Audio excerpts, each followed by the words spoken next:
Dans cette vidéo, je vais vous dévoiler les 4 notions fondamentales de l'apprentissage supervisé qu'il vous faut absolument connaître et que pourtant la grande majorité des gens ignorent complètement. C'est parti.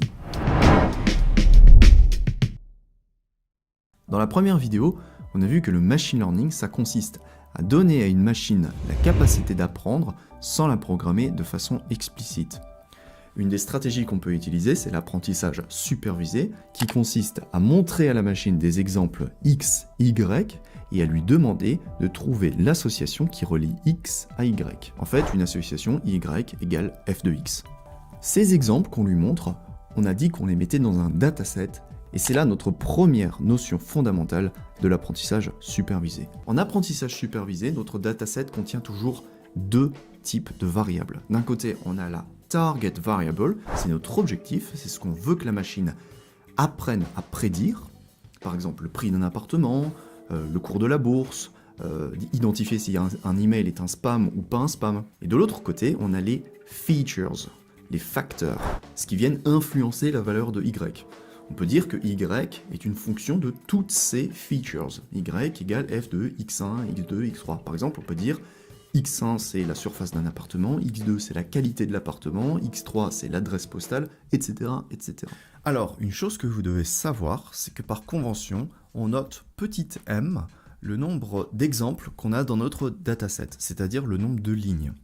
Et on va aussi noter petit n le nombre de features qu'on a dans le dataset, c'est-à-dire le nombre de colonnes, hormis la colonne y. Une autre convention qu'on a en machine learning, c'est que pour désigner une cellule en particulier dans notre dataset, par exemple cette cellule, eh bien, on va noter le numéro de l'exemple au-dessus du X et le numéro de la feature en dessous. Par exemple, cette cellule, c'est la cellule X23, donc c'est la troisième feature du deuxième exemple qu'on a dans notre dataset. Donc au final, quand vous ferez du machine learning, vous verrez toujours des datasets qui ressemblent à ça, où au moment de les traduire en vecteurs et en features, eh bien, on aura un vecteur target Y qui sera un vecteur avec m lignes, c'est-à-dire m éléments, et on aura une matrice X à m lignes et n colonnes, donc une matrice m fois n qui ressemblera à ça. Et on va utiliser ces vecteurs et ces matrices dans les prochaines vidéos, vous verrez, ça sera extrêmement important en machine learning. La deuxième notion fondamentale en supervised learning, c'est la notion de modèle. En effet, à partir du dataset, on peut visualiser un nuage de points et on peut se dire, on pourrait créer un modèle par exemple linéaire, auquel cas on aurait un modèle f de x égale à x plus b, une simple fonction affine telle qu'on l'apprend au collège.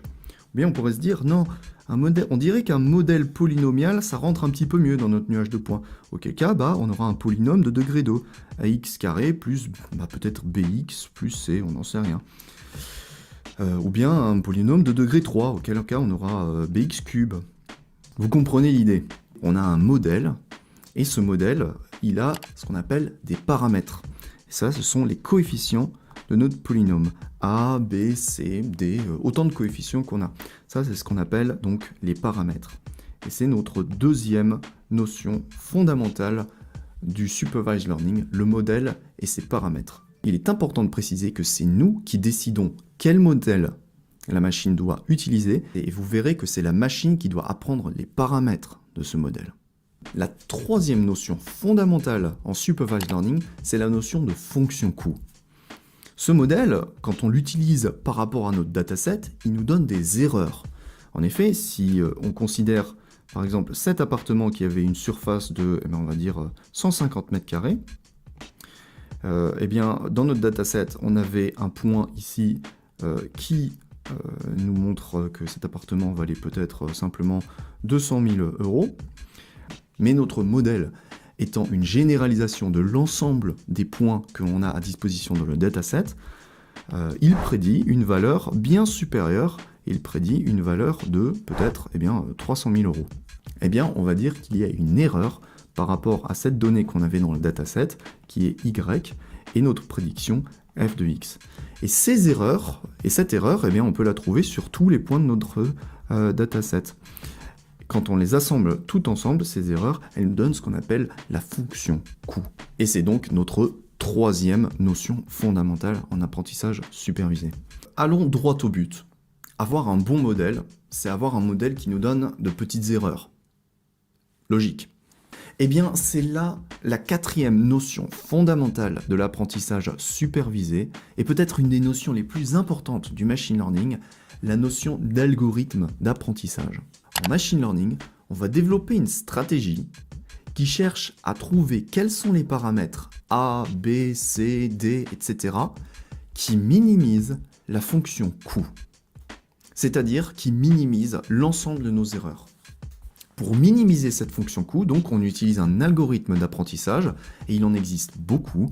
Un des plus connus, c'est l'algorithme de la descente de gradient, ce que les Anglais appellent gradient descent, et on verra dans les prochaines vidéos comment l'utiliser. Bon, là, j'ai pu vous illustrer ces 4 notions avec un exemple de problème de régression, mais rappelez-vous, en machine learning, il existe aussi les problèmes de classification. Eh bien, on va exactement retrouver les mêmes notions. Dans un problème de classification, par exemple, si vous cherchez à prédire si une cellule est une cellule cancéreuse ou non, vous allez rassembler un dataset de cellules que vous avez pu observer. Certaines seront des cellules cancéreuses, auquel cas on dira que Y vaut 1, et d'autres seront des cellules non cancéreuses, auquel cas on dira que Y vaut 0, puis vous récolterez comme ça des données. Selon différents facteurs, peut-être un premier facteur qui est la taille de la cellule, un autre facteur qui est la taille du noyau, etc., etc. Et puis vous récolterez des nombres associés à ces exemples. Vous donnerez un modèle avec des paramètres que la machine devra apprendre, avec des paramètres complètement random, complètement aléatoires au début. Ce modèle, il dira peut-être, bon bah, tout ce qui est de ce côté-là, c'est du bleu, et tout ce qui est de ce côté-là, c'est du rouge.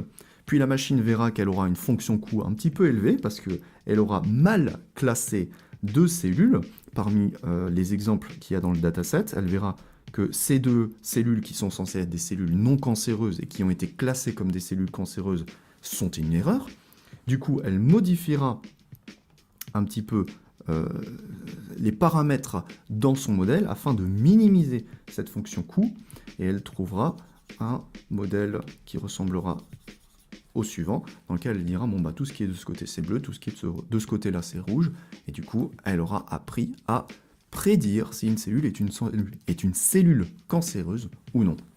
Donc ce que vous devez bien retenir, ce sont les 4 notions fondamentales en supervised learning, la notion de dataset, qui contient toujours 2 types de variables, la target et les features, la notion de modèle que vous donnez à la machine avec les paramètres que la machine doit apprendre, la notion de fonction coût, qui est l'ensemble des erreurs entre les prédictions de votre modèle et les vraies valeurs du dataset, et la notion d'algorithme d'apprentissage qui cherche à minimiser la fonction coût en trouvant quels sont les meilleurs paramètres A, B, C, etc.